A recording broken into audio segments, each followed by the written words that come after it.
The Clayton Community Library Foundation and the Clayton branch of AUW, which is the American Association of University Women, are sponsoring this. We have Gail Murray, who is the League of Women Voters, who is going to be your moderator. Two people, myself and Carol Wolf, will go down the side aisles to pick up your questions on your cards. We are not Claytonites. Does that mean I get favorable treatment because we have the same last name?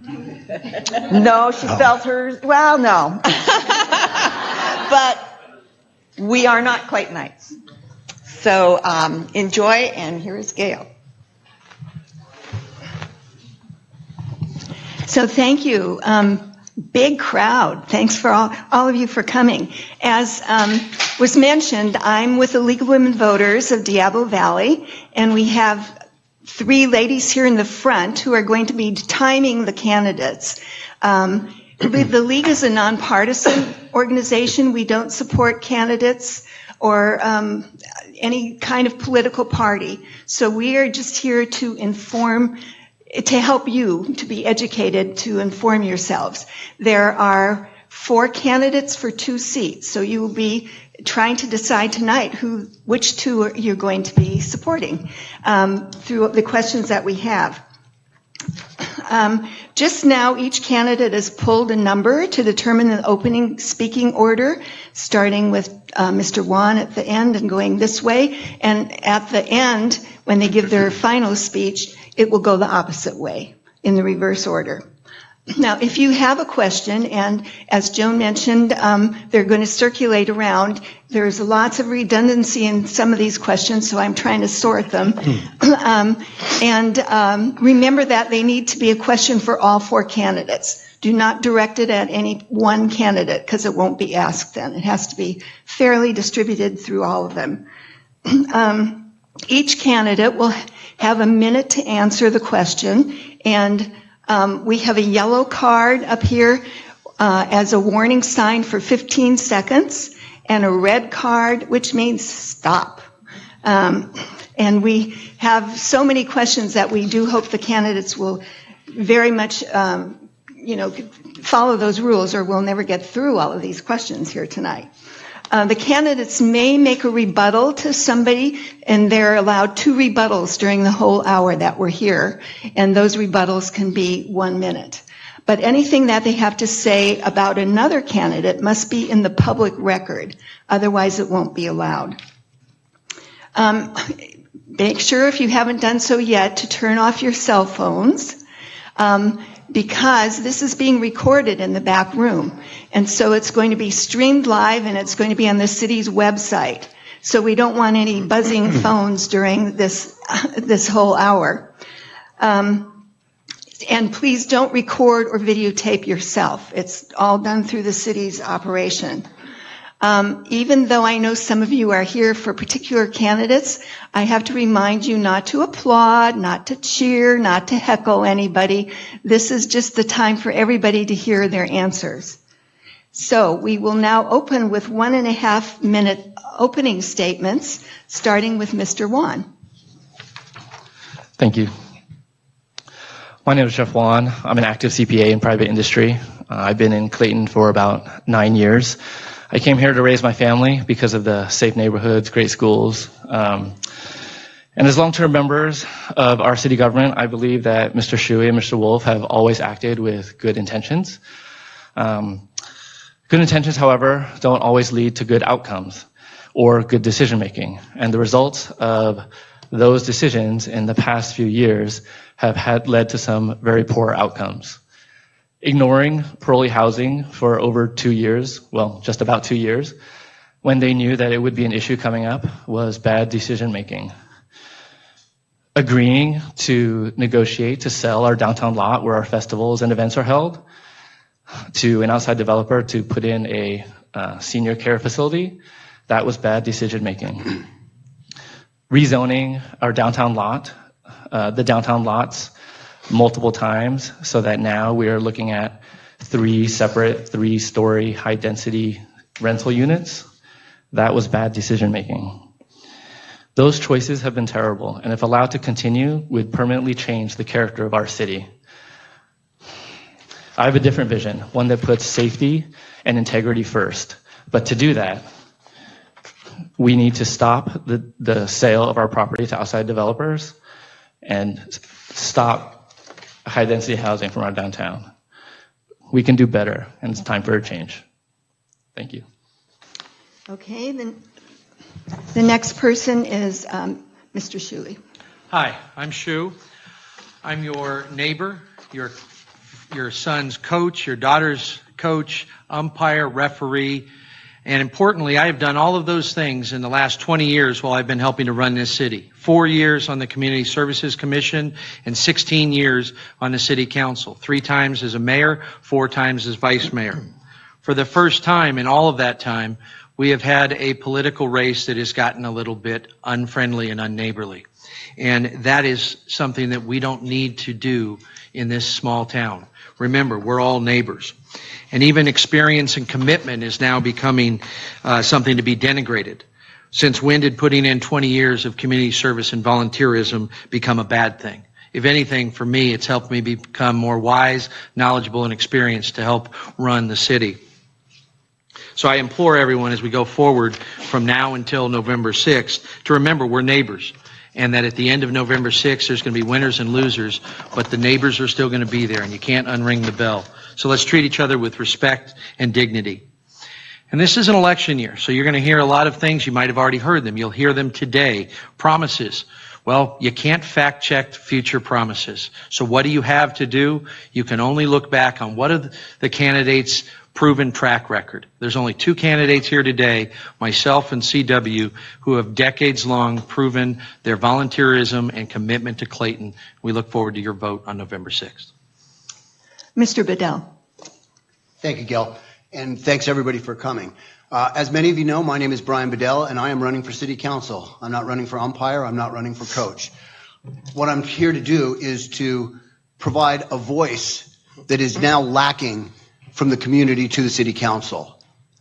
I'm not going to say that Mr. Shuey, Mr. Wolf, and the other members of the City Council have done a bad job in a lot of the things they've done. In fact, most of the things that they have done, the parks, the concerts, all those things are the reasons, or at least among the reasons, that I moved here with my family. And I want to keep it that way. The problem is we're shifting away from that. We've seen a City Council that is now embracing big development in downtown. We've seen a City Council that is showing fear when it comes to standing up to the state or the ACLU when it comes to protecting the safety of your children and your homes. We've seen a City Council that doesn't listen to you anymore. Time after time, I've been at these meetings where I hear comments made where the eyes are rolled by the City Council members, or smirks are given, or just simply ignored. That's not okay. As a City Councilman, I will be your ears. I will be your voice. I will always represent your interests. I won't vote with what I think is right. I will vote with what you tell me is right. And Mr. Wolf. Well, first of all, let me thank the League of Women Voters for putting this on, and the other sponsors today. We really appreciate this forum. My name is Carl C.W. Wolf, and I'm a candidate for the Clayton City Council. As a 30-year resident of Clayton, I know how important it is to nurture and protect the lifestyle that Clayton offers and the values our community holds dear. Upon retiring from my job as a creative director at a major corporation, I wanted to find a way to continue to give back in a more positive way, in a more meaningful way to the city of Clayton. I applied for a seat on the Planning Commission about just a little over 2 years ago. That was my first foray into public service. I was lucky enough to be appointed, and then my fellow commissioners elected me a chairperson 1 year later, so I've been very lucky there. I'm a quick study. I don't have a civics degree, but I am a quick study, and I've learned a lot about running this city. Being on the Planning Commission, though, it's an advisory position to the City Council, and for me, the frustrating part, being an independent thinker that I am, is I haven't been able to actually make a full-time decision. I have an advisory to the City Council, and they make the decisions. So that's why I'm running for the City Council, so I have more of a voice to make an actual decision and to champion all Claytonians. The voters need to hear facts and not falsehoods half-truths. They need to know the complexities and legalities of every single issue in order to make, excuse me, I'm almost done, in order to make a very educated choice. So I'm here to make that happen, and I thank you for your support. Okay, now we'll start on the questions, and I'm going to alternate who I call on first, so nobody will be first all the time. If you have there's somebody holding up a question, have one of the ladies pick them up. Okay, Carol's going to go pick it up. So let's start with number two, Mr. Shuey. What do you identify as the main challenges and opportunities for Clayton? The main challenges are clearly the state mandates that come down and give us unfunded liabilities where they tell us you have to do this. They don't give us the funding or the ways to do it. We are as a city then forced to make up and figure out how to deal with that. This goes into our housing issues. This goes into the zoning issues, the parolee housing. All of those things are there. Opportunity-wise, this remains a community that is driven by volunteers. The CBCA continues to be a very strong force in town and allows us to put on Oktoberfest, Art and Wine, the Rib Cook-Off. All of those events are put on by volunteers, and that is the strongest asset we have in Clayton. Mr. Bedell? I agree with Mr. Shuey that the biggest challenge facing right now is challenges from the state. And that's why we need an experienced litigator on the city council who's willing to stand up to the state, not simply roll over and accept what the state tells us to do. Right now, the biggest issue has been the parolee housing, and unfortunately, the city council took the easy way out. They mishandled it by not looking at it in time, and then were forced to take a weakened position simply because they were unwilling to fight for the citizens of Clayton. I've been a trial attorney for 25 years. I have a lot of trial experience, more trial experience than all the lawyers on the city council combined. I know how to evaluate, I know how to strategize, and I will fight and I will win for Clayton if we're faced with challenges. I will never, ever, ever give up on protecting the safety of this city or our way of life. Mr. Wolf? I think the biggest challenge to the city of Clayton right now, if you had asked me this a few months ago, I might have said development, but right now I think the biggest challenge for us is to come together. I think we have a bit of a division in our city. I think that the two factions that are voting this year, and you can see that we have a full room here, they have different sensibilities and different ideas of what Clayton should become. But for me, the opportunity that we have is the vision of Clayton, and that is to bring us together. In my former job, my job was to bring creative minds together. As a creative director, I had a lot of pig-headed creative people, but my job was to bring them together to a great result. And that's what I intend to do here in Clayton, is to talk to all of you, to listen to all of you, and to make sure that we have a vision that all of us want to make Clayton the greatest that it can be. Mr. Wan? I think the greatest challenge that Clayton faces right now is what to do with our downtown. The council for years has been trying to sell multiple different lots across downtown to outside developers in an effort to bring in large retail or various care facilities, all over the opposition of the residents of Clayton. Every time information comes out about these things in the dribs and drabs that it does, the residents rise up and they protest and they say that this is not for us.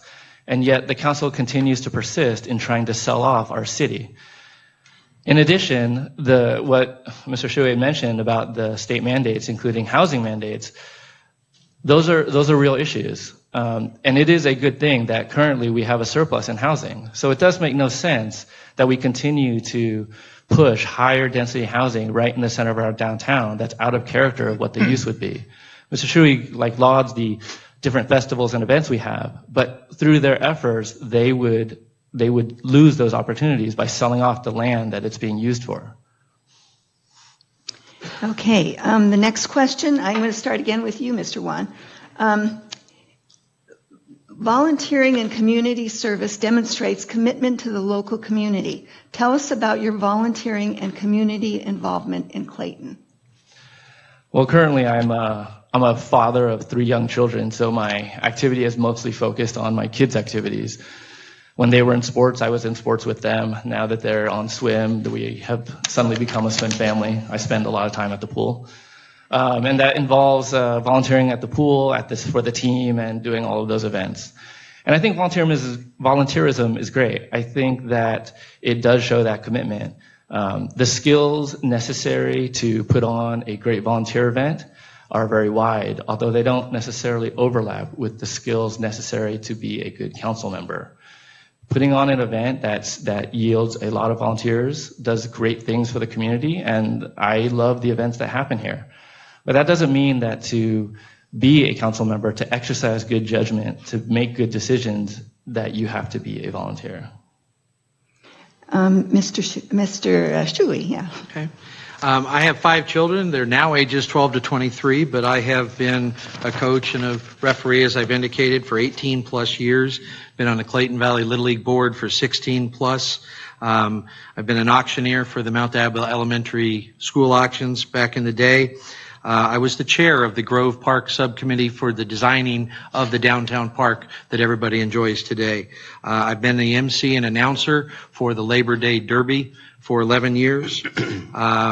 I was on the steering committee for the CHS charter school when we converted that back in, I believe it was 2012, thereabouts, 2012, 2013. And I've been a member of CBCA for decades and helped with all of the downtown activities that we have. Mr. Bedell? My position on volunteerism is a little bit different. I think it is very, very, very important, but I look at it from a different way. My feelings about volunteerism is it should be done for the cause, not for the praise. I've been asked many times during the course of this campaign so far, where have you volunteered? What have you done? And I've declined to answer, and I'm going to continue to decline to answer. Because when I volunteer for something, and trust me, I do a lot of volunteer work, and I do a lot of donations, but I do it for the cause, not for the praise. So if somebody's going to not elect me because I'm not willing to sing my praises for the good I do in that regard, that's okay. I'm going to keep doing it. And Mr. Wolf? Well, I see that a totally different way. I've been the announcer for the Clayton City 4th of July parade since 2012. I volunteer with this. I've been a CBCA member since 2005, and I volunteer for just about everything that there is to volunteer for in town, including Oktoberfest and the Art and Wine Festival. Volunteerism, though, for me, it's not the praise. I mean, nobody really knows who I am, aside from the 4th of July parade, which is a city function. But for me, it teaches me a lot. It connects me to the community. It gives me a chance to talk to the people, to get into the grassroots of where people are at in Clayton. But it teaches me management skill, because being on, for instance, the barbecue cook-off committee, that one thing alone took a year to put on. And I learned about management, I learned about dealing with people and trying to put on something that really has grown in Clayton, and that we've become very happy with. Okay. Okay, I got all of you right. Okay, so let's start again with you, Mr. Wolf. Yes. If a project is being considered in one of the areas where zoning changes have occurred, should it be mandated that the project be subject to a full citywide vote? Should we have town halls and forums to decide what to do? Well, town halls and forums, I like the idea of town halls and forums. I think that's great. But I have to take a leadership position.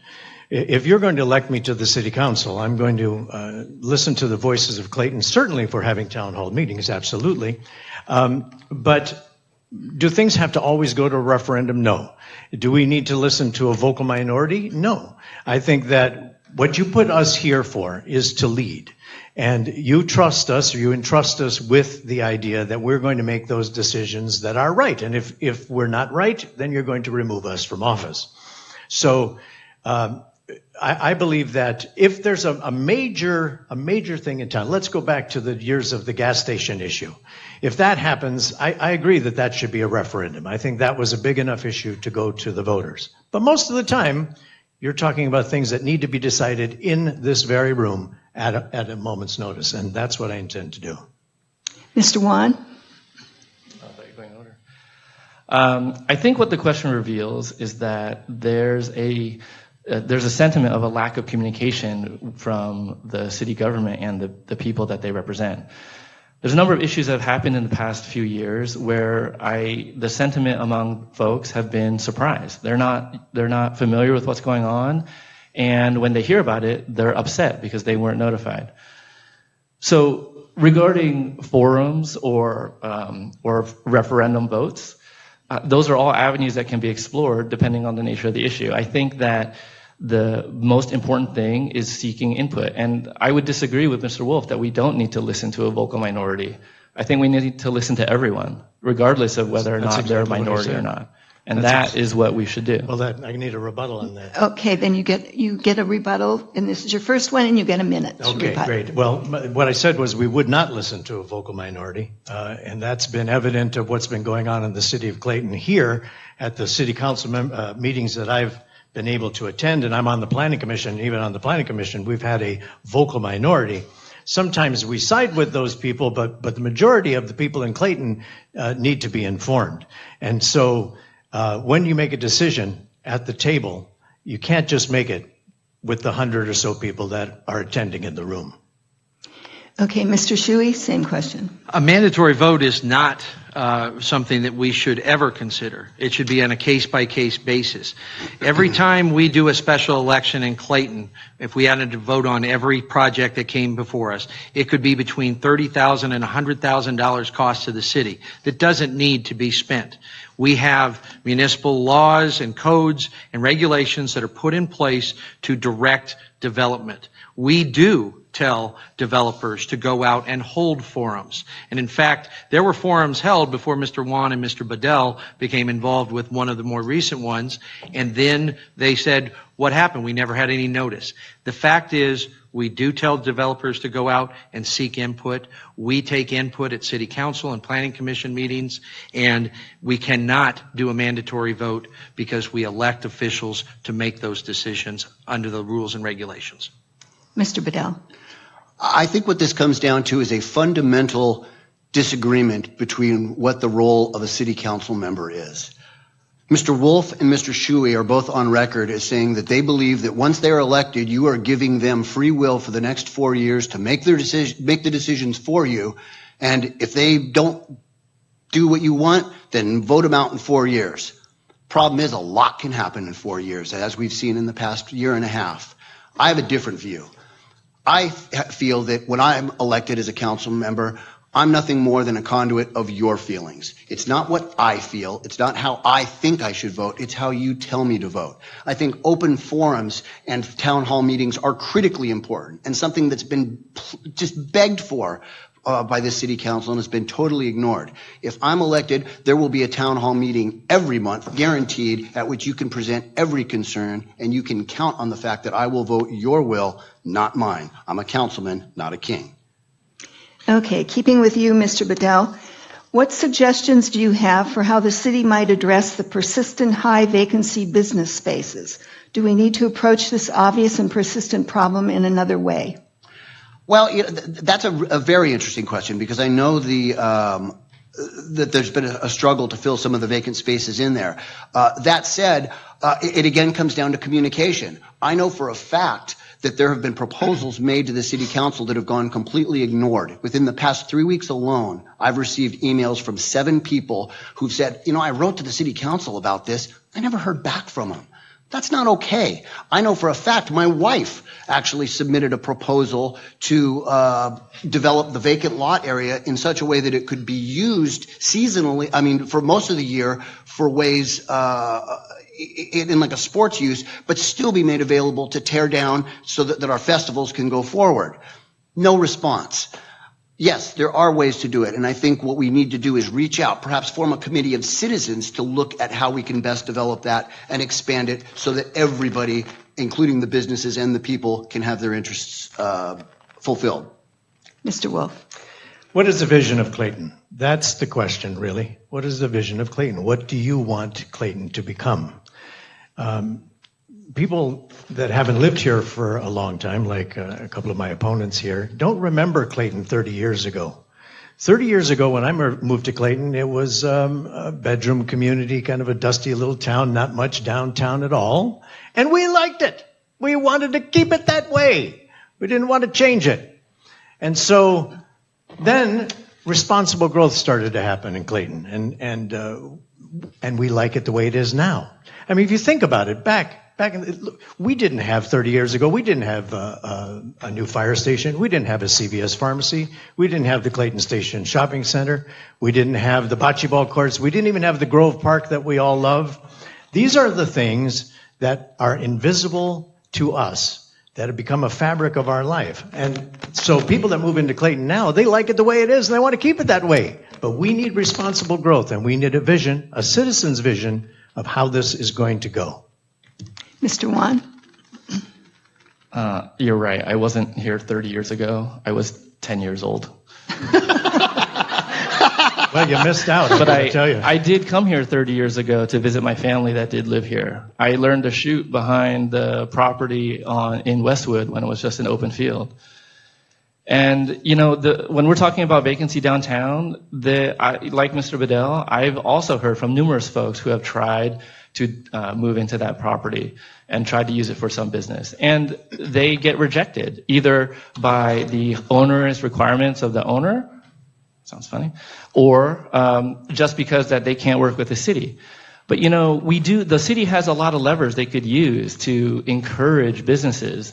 They could help businesses get in there. We could even, I've researched what we can do with a vacancy tax, penalizing out external owners for keeping their buildings vacant. They gain some tax benefit from having it vacant, and there's no incentive for them to keep it leased. If we're on the council has a lot of flexibility, and they haven't exercised that creativity to do so. And Mr. Shuey? Well, first of all, I'm not sure that we do have high vacancy rates. We have vacancy rates in Clayton. When we used to have the RDA before the state took it away, we were exploring options to provide incentives to the downtown businesses to encourage them to remodel, to grow, to put in things. I'm frankly not aware of 7 different people that have sent anything to the city requesting that they be allowed to do something. Flora Square is privately owned, and that owner has the responsibility to put businesses in there. If he is, and we are well aware of multiple people that have asked to be put in there, and they have not been successful. The city cannot force that owner to do anything that we want them to do. We have looked at a vacancy tax. We have looked at all of those options that Mr. Wan indicated, and we had a lot more options when we had an RDA. Now we've got to get creative, and the city is constantly talking to people, talking to the owners, talking to the businesses. Okay, sticking with you, Mr. Shuey.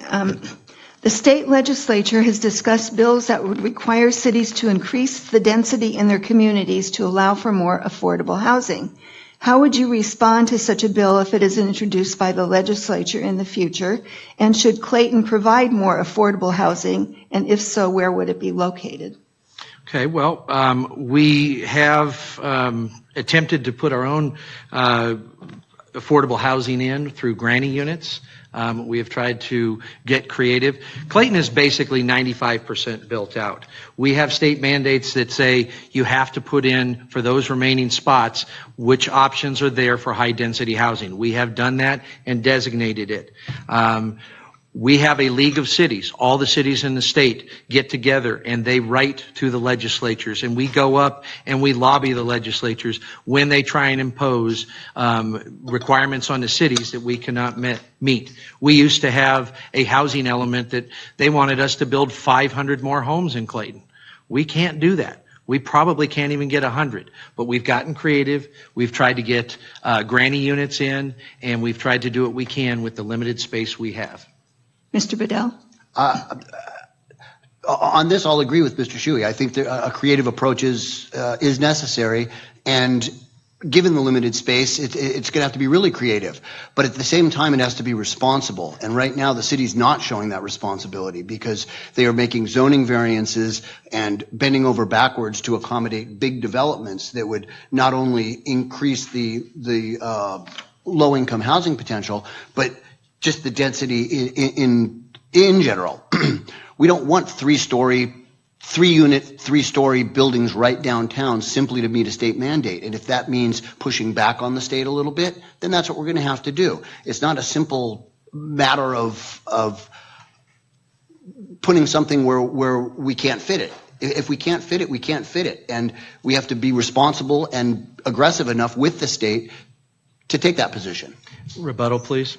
Okay, Mr. Shuey, give Mr. Shuey 1 minute. Okay. Mr. Buttle and Mr. Wan have repeatedly indicated they don't want high-density housing anywhere near downtown. Under the law, we are not, as a council, supposed to be looking at these projects before they are ripe and coming to us. There is no 3-story project that is ready to come to the Planning Commission or the council yet. Mr. Wan and Mr. Bedell have already, even if elected, made themselves have to be recused for any decision making on high density downtown, because the law requires you to stay unbiased so that if it comes to you, you can keep fair and impartial. That is what the Planning Commission has done. That is what I have done. And for them to start talking about a 3-story project that is not even before the Planning Commission is misstating the facts. I may use my rebuttal, but I'll let Mr. Wan go first. Well, actually, it's Mr. Wolf's turn. Okay, I mean, after Mr. Wan goes. No rebuttal? Pardon me? Not at this time. Okay. All right. So, as a planning commissioner, the thing that gets me a little crazy is the word proposal. You have to understand that a proposal is something that's actually made before the planning commission and then eventually to the city council. An idea is not a proposal. Something on a website is not a proposal. I've been on the planning commission for just a little over 2 years now, and in my very first meeting in August of 2016, that's the only proposal that came before the Planning Commission with regard to high-density housing. And you should understand that, because an idea, you want to put a Walmart in your house, that's an idea. Unless you bring it to us and propose it, it doesn't really exist. I've been accused of voting for high-density housing. That is absolutely untrue. And in my matter of public record, we actually reduced the amount of land usage for a particular project, which is no longer on the table. So keep in mind that we are going to have to do what we have to do legally and go through all the complexities of every issue, and we'll make those decisions based on the law and based on what we have to do as a city. That's it. Mr. Wan? Can I take both the response and the rebuttal at the same time? So you want 2 minutes? Yes. Yes, please. Checking. That's creative. That's good. So Mr. Shuey mentioned that there's a state requirement for housing, and that's true. There is a state requirement. Currently, the city has a surplus of housing units, and the city has recognized this when they looked at the Southbrook development. They knew that because they had a surplus, they were able to reduce the utilization of existing property to utilize that surplus. When you talk about impartiality and a proposal, the proposal is on the website right now, and whether or not that's an official proposal or not, it looks to all the citizens like a proposal. If it's something different, maybe the city shouldn't host it. But regarding impartiality, I have to say you're factually incorrect. There is no requirement that a council member nor a candidate be impartial when it comes to issues that affect the city. If you see the state Supreme Court ruling in Fairfield versus Superior Court of California that talked about this very issue, it held that there is no requirement for candidates for election to hold their voice and not speak out against issues of import. And that goes the same thing for council members. So anytime that a council member says that they need to remain neutral, that's false. They don't need to, and that's in the Supreme Court of the state of California. Of course, there are requirements to remain free from bias, but there's a way that people can voice their opinion. And how else would you know who to vote for unless their opinion was made clear? There will never be any doubt of the position that I would take. I'll tell you, I'm against high-density housing in downtown. If it comes before me, I will be opposed. And I will not recuse myself, because that is what I would be elected for. That is what the Supreme Court has said, the California Supreme Court. And it's held that repeatedly over multiple times. After this debate, I will put up on my website a listing of multiple cases that reinforce this idea about the lack of need for impartiality, because that implication is false. Okay. I'd like my rebuttal, please. You'd like your rebuttal, okay. And it's going to be This is your second and last one. No, it's my first one. Right. Oh, yeah. I'm sorry. Oh, he can take I'm mine. very sorry. No, he's right. I'm wrong. I'm going to piggyback a little bit on what Jeff just said. What Mr. Shuey said about having to recuse yourself is just wrong, and it's not accurate. If that were true, our Councilwoman Pierce would have had to recuse herself from the parolee housing because she went on record not only at the meeting but with the East Bay Times saying that nobody wants parolee housing in this city. Yet she voted on it too. Mr. Shuey said the same thing. Yet he voted too. Ms. Catalano indicated a preference. Yet she voted on it too. As Mr. Wan said, we have to stand for something, and unfortunately our city council has stood for nothing when it comes to standing up for the rights of Clayton. I am opposed to high-density housing. I am opposed to parolee housing. I am opposed to big, giant developments in the middle of our downtown, and we'll look at them accordingly. True, these are proposals, but what we also see is a history by the city council of bending the rules and changing the rules to accommodate those high-density housing. Thank you. I'm sorry. Okay, so let me go with you again on this one, and we're going to have a total change of pace. Our city currently celebrates many events put on by the Clayton Business and Community Association, the Wine Festival, the Oktoberfest, 4th of July, etc. What I feel is missing from our town events is cultural diversity that reflects the diverse populations that make up our community. We have surrounding communities such as Concord and Antioch who embrace the LGBTQ community in different ways, and it will be a step towards creating inviting spaces and visibility for the LGBTQ community if the City of Clayton made the decision to participate in the larger social justice project being waged across the globe. With that said, I would like to know from the council candidates how they feel about embracing a gay pride celebration for an annual event. Mr. Bedell. I think the city should be open to all kinds of different festivals from different cultures.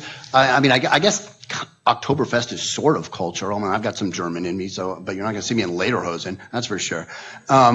But with respect to that question, I think it's something that should be considered. The problem with that, as with other things, is I'm guessing that it may have already been submitted to the council or to some other commission, and it's fallen on deaf ears.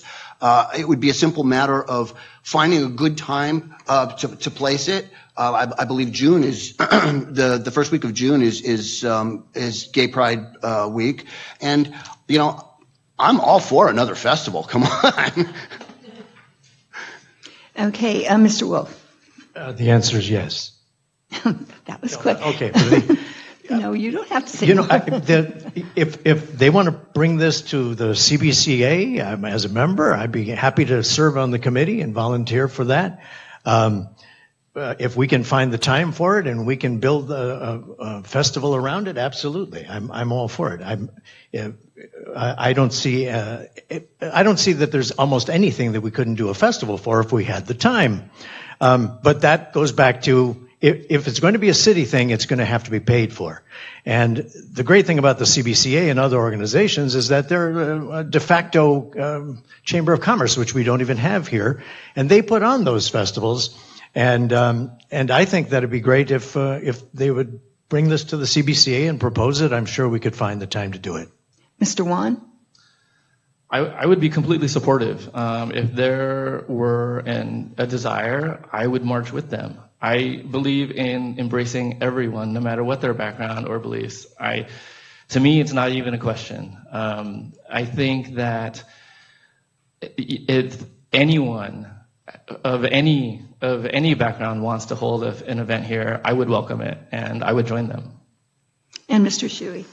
Despite the insinuation that the city has once again done nothing for an LBGT parade, the fact of the matter is the city is open to allowing any group to come in and put on events and festivals, but as CW indicated, they have to be paid for. That includes paying for the police, paying for all of the equipment, the monitoring.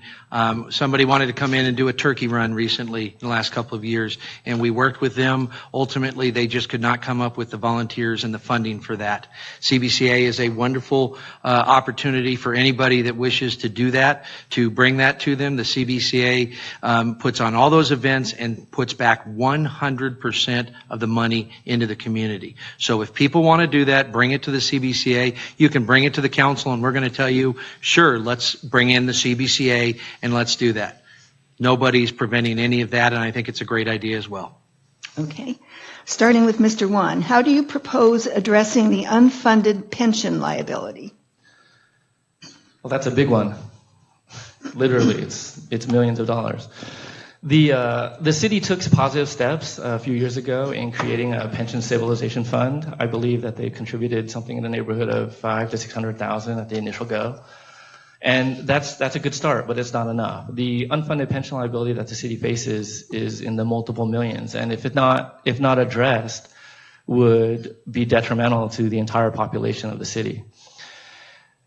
Occasionally, the city does have a surplus, and the city will evaluate what its needs are. And in the past, they've used that surplus to maintain various facilities, buy trucks and whatnot. And I think that as part of the regular budgeting process, there needs to be a set aside for the pension stabilization, because if we don't pay it now, then our children will pay it, and that's not acceptable. Mr. Shuey?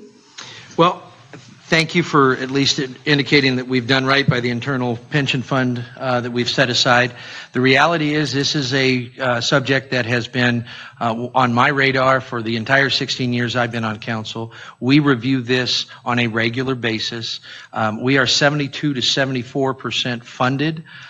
We do not have, even in our reserve, enough to pay it off and go to a 401k or similar program. We have explored that. I have been a huge proponent of looking at that, but the reality is CalPERS is a behemoth.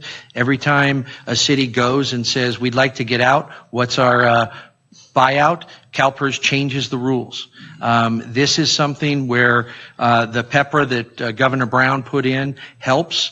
Clayton is in better position because we don't have a lot of Tier 1 employees left, but we are doing something yearly and constantly to look at CalPERS, and we're doing the best we can, but this fix has to come from the state down. Mr. Bedell?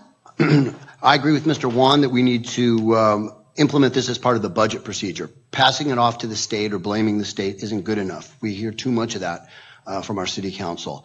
Like it or not, this is a fund that has to be funded. And if that means cutting back on a few other things or dipping into our surplus, that's what it is. It's simply a matter of not spending money or borrowing money that we don't have. For my little bit, if I'm elected, I'm not going to tap into the CalPERS fund, so I'll save my $200, save them $200 or whatever it is a year. But it's as simple as that. It's got to be worked into the budget. And Mr. Wolf? And I agree. I mean, I think everything that needs to be said on this has been said already. There's certainly a blend here that has to happen. Dealing with the state, and like Mr. Shuey said, it's a behemoth. But we do have to make it a part of our budgeting process. Okay, staying with you, Mr. Wolf, sort of a similar question, but a related one. What proposals do you offer for future budgets in order to continue the high quality of city services? Well, the one thing I'll tell you that we have a reserve fund in Clayton, and that's 1 year's worth of our budget. And we've been very lucky to have that. I think that the city council has put that away for us for a rainy day. We certainly don't want to use that fund for anything that isn't absolutely necessary. So I'll leave it at that. Mr. Wan? The best thing that the city can do to maintain its healthy financial outlook is to maintain the property values in the city. Clayton's a bedroom community. I live here with my family. We all commute to work, well, some of us. And the best thing going is the high value of our property. And the actions of the council need to be such that they maintain those values. It should not be a secret that one of the goals of the council should be to maintain property values. When they do things that are a detriment to property values, people should speak out. When they do things that change the character of our city, like the downtown development or the lack of enforcement over the parolee housing, those are things that affect property values and will have a detrimental impact towards the city. Mr. Shuey.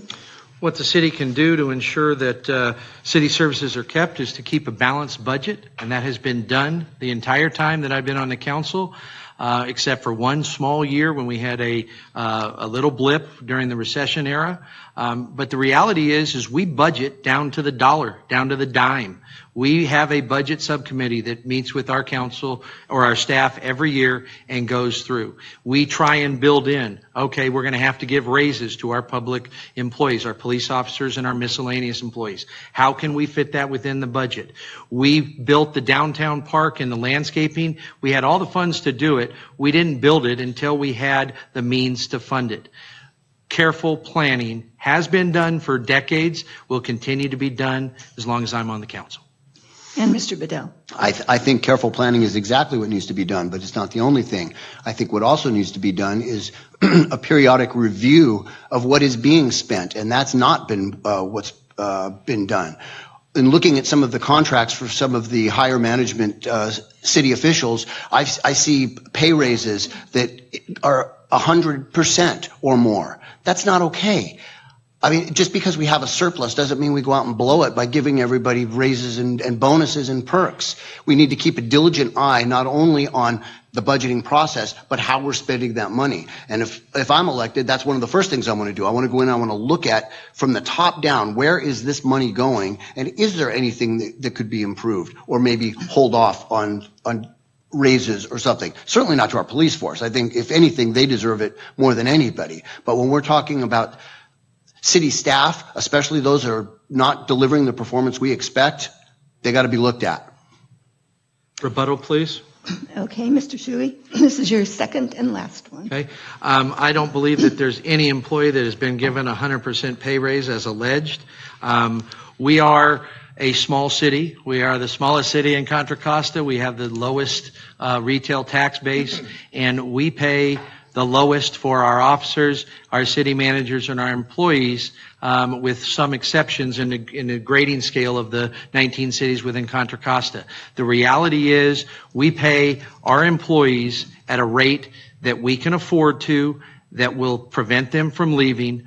But the reality is we lose police officers all the time. They get trained by us for 2 or 3 years, and then they move to where they can get paid better.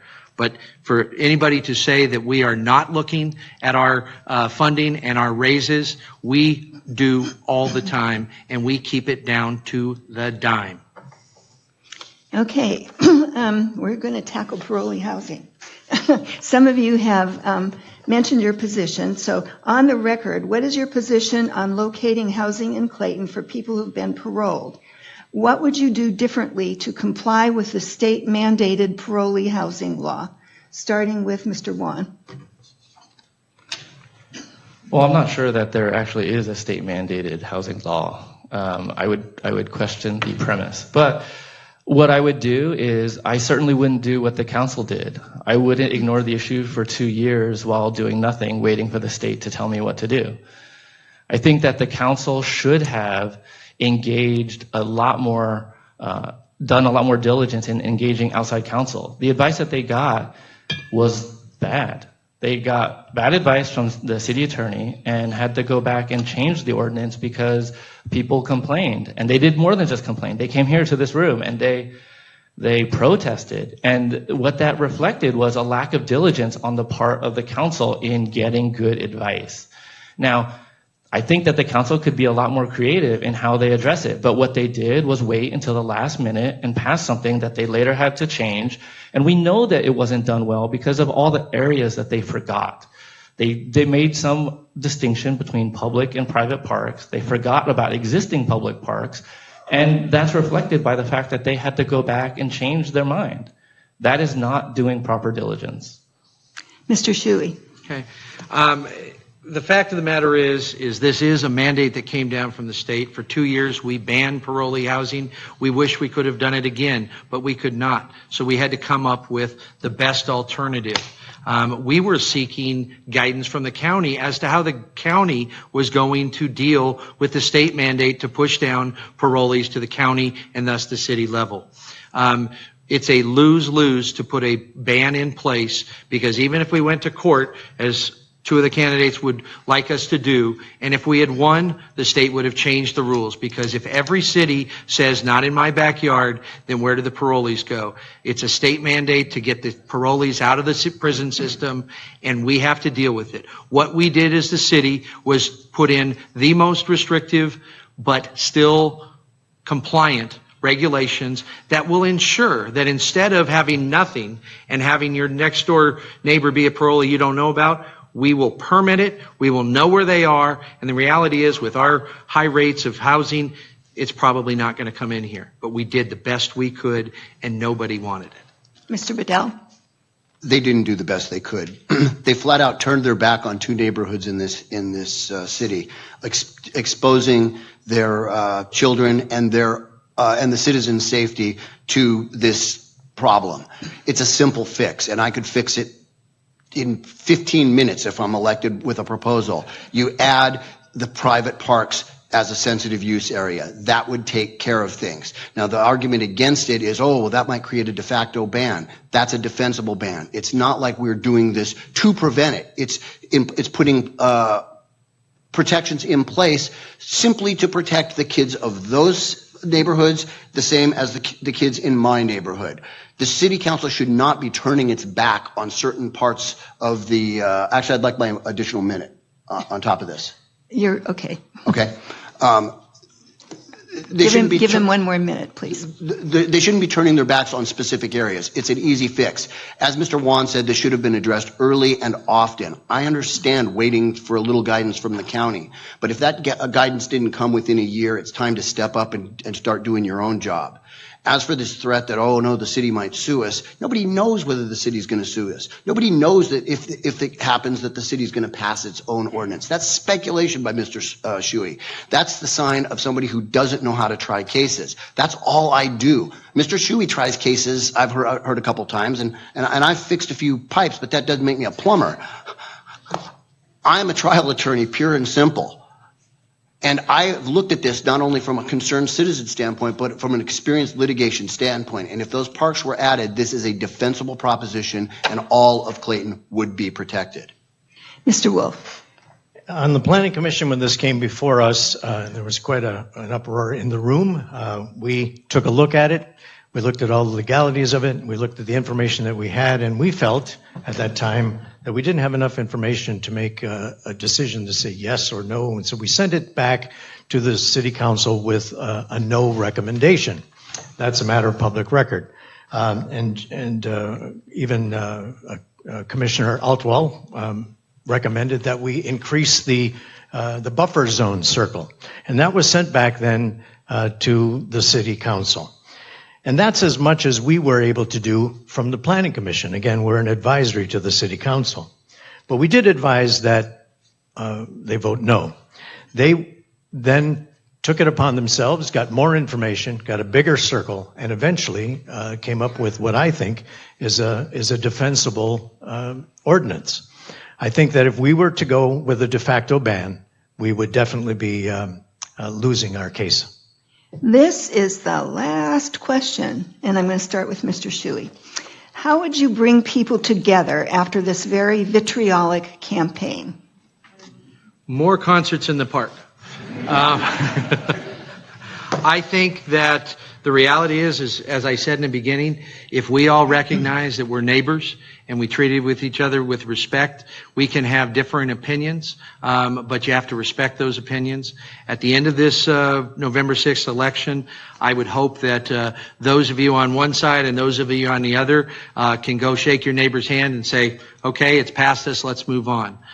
This is not something that has been fun for me or for the rest of the council or planning commission or probably even Mr. Mr. Wan or Mr. Bedell.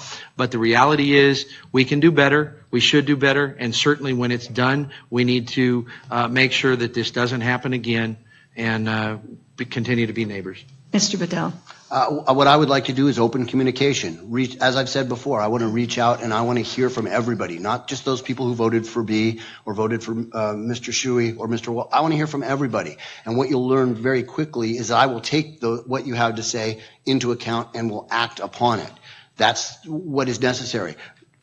Ultimately, we are all Clayton residents, and what needs to be done is in the best interest of all Clayton, not just one side or the other. Mr. Wolf. Well, there's no question we're somewhat divided now. That is definitely a concern of mine.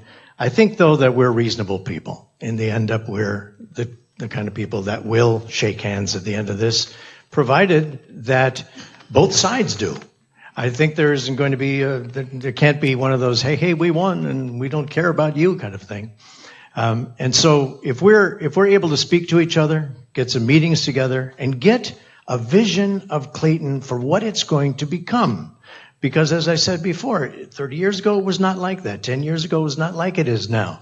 And so with both sides coming together in a room and hammering it out, that's what I did for my career as a creative director, was bring these people together with creative minds for the betterment of the brand, for the betterment of the city now. And I'm ready to take on that challenge to bring people together. And Mr. Wan. Well, again, I question the premise. I do not believe the campaign has been vitriolic. I'm very proud of the campaign thus far.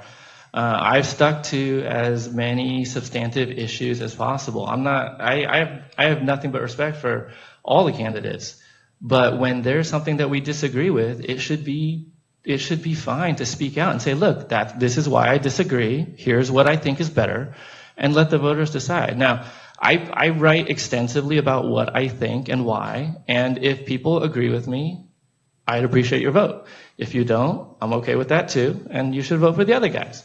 But I'm proud of the campaign that we've done. I think that we've brought issues to bear that haven't come up before, and that's because there hasn't been this open dialogue. And so anytime that there's a disagreement, I'm going to call it out, and I think that's perfectly okay. If you disagree, I expect you to call it out too. Okay, we got through a lot of questions, but if I didn't get to your question, I'm hoping that the candidates can stay a little longer, although the library closes at 9, so you'll have to catch them in the hallway or outside, I guess. So now we're ready. Running away? So now it's time for their closing statements, and we're going to go in the reverse order, and they each have a minute and a half for their closing, starting with Mr. Wolf. Okay, so 90 seconds is not enough for me to talk about the city that I love. The city is my forever city, my forever home. But I do want to thank everybody for coming. No matter what side you're on or who you're voting for, I think it's important, and you show that you're concerned citizens. And the people that I'm talking to out there are concerned about many, many different issues. I love the fact that people are getting more and more informed here, and that people are coming out for this kind of a forum. We've seen, as I said, we've seen Clayton evolve and grow. It's been seamless. It's been visibly invisible or invisibly visible, so that the growth has been responsible enough to become a fabric of our lives. And I want to see our city grow in a way that it's been growing like this, slowly and with the citizens' input and a methodical growth. I think that we need to take a look at the land downtown, for instance. What are we going to do with that? Some people want to keep it the way it is. Some people want to put a performing arts center or a miniature golf course. I don't know what it's going to be, but eventually it will be something, because while we have that land now, the CBCA is putting on lots of festivals. If the CBCA said tomorrow we don't want to put on a festival, well, then we'd have some trouble with that land. We'd need to sell it. So let's get together. Let's have a vision of Clayton. And I'm ready. But my mother said, you have 2 ears and only 1 mouth, so listen twice as much as you speak. And I will listen to you. Thank you. Mr. Bedell. I think Mr. Wolf's advice is sound, and unfortunately it's been something that hasn't been followed. As I've said, I view my role as an elected representative as just that, a representative, not somebody who's going to vote the way I want to and tell you later why I did and why you were wrong for disagreeing with me. As a candidate, I will reach out to you. You're not going to have to come find me. As a councilman, I will have town hall meetings. I will have email access. I'll give you my phone number. If you want to talk about something, let me know. If it's important to you, it's important to me. I don't care if it's a broken sprinkler head or if it's a parolee housing issue. It's important to recognize that communication is key, and that's something that's been lacking. Also, it's important to be able to tackle the hard issues, not just the low-hanging fruit with the passing ordinances regarding parks and things like that. You've got to be able to protect the safety of the city and be willing to stand up to anything or anyone that impedes it. And you have to stand up in an experienced and credible way, not taking the easy way out, not saying, oh, it's the big bad state, we can't fight them. You need to be able to, as a representative and protector of the city's rights, you need to be able to stand up and do that. And I will be able to do that. Voting for me is not voting for what I think, it's what you think. A vote for me is a vote for you. Mr. Shuey. This is a representative government, and I'm confused because if half of you tell Mr. Bedell to do one thing and half tell him to do another, he's paralyzed. The reality is a council member is supposed to listen to everybody that has input, and we do that. And then we listen to staff, and we do our research, and we look at the facts, and we make the best decision we can for the entirety of Clayton. That is what has been done, what will continue to be done.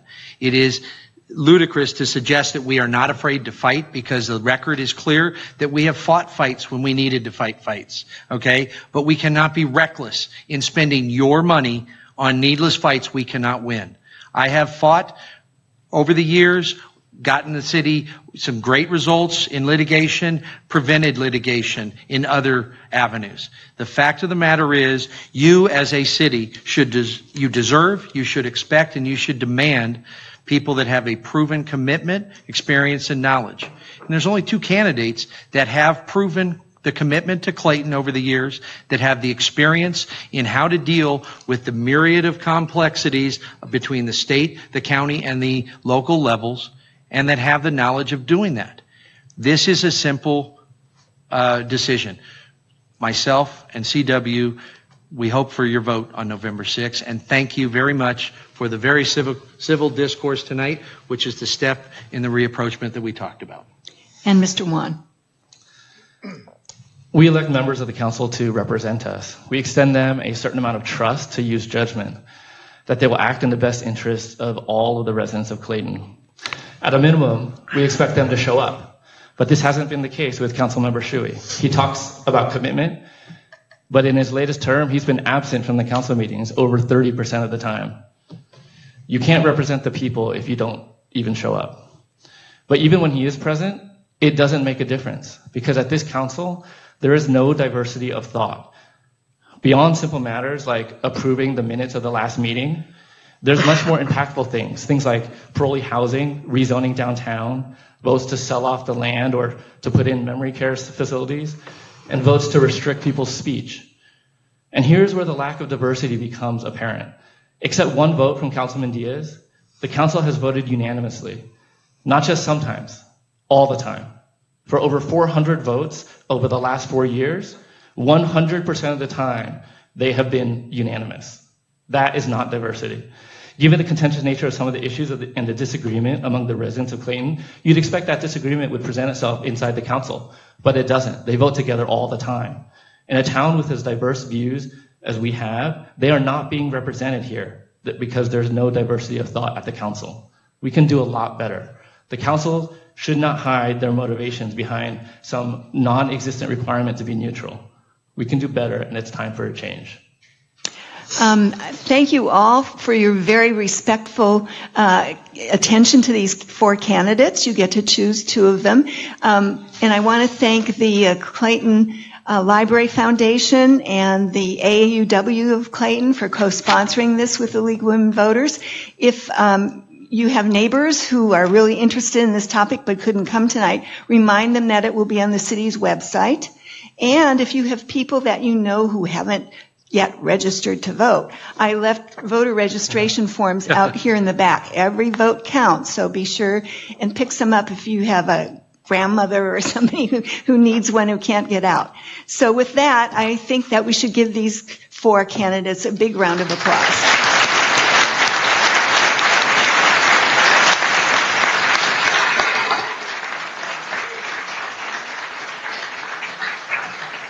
And we are adjourned. We are adjourned.